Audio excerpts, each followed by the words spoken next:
রে মানুষ আল্লাহ বানাইয়া কেমনে দেবেন জাহান্নামে ফেলিয়া বলেন কেমনে জাহান্নামে। এই বাবারা গভীর রজনী গুনার দিকে স্মরণ করে চোখের পানি ছেড়ে দিয়ে আল্লাহর দরবারে কাঁদো। আদর রে মানুষ আল্লাহ বানাইয়া কেমনে দিবা জাহান্নামে ফেলিয়া কেমনে দেবা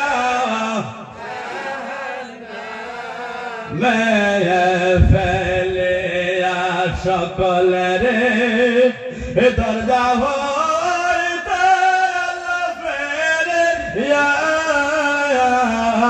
সকলে রে দরজা হইতে ফেলিয়া তোমারে রোজায় রইলাম পরে ইহা তোমারে রোজায় পরে মফসদিনা করে না পুনর বন্ধরে মফসদে না করে না বন্দা যাবে কারদারে। কি বলতেছিলাম বাবারা, আমার নবী কি 3 জায়গার মধ্যে পাওয়া যাবে? কয় জায়গাতে পাওয়া যাবে বন্ধুগণ? আমার জায়গাগুলোর কথা বললেন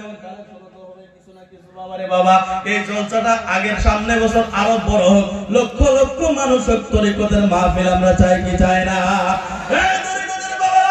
আমি একজন কাদরিয়া তরিকার খলিফা হিসেবে ওই কিয়ামতের ময়দানে নবীকে যে 3 জায়গার ভিতরে পাইবেন আমি আপনাদেরকে জানাই দেওয়ার চেষ্টা করব।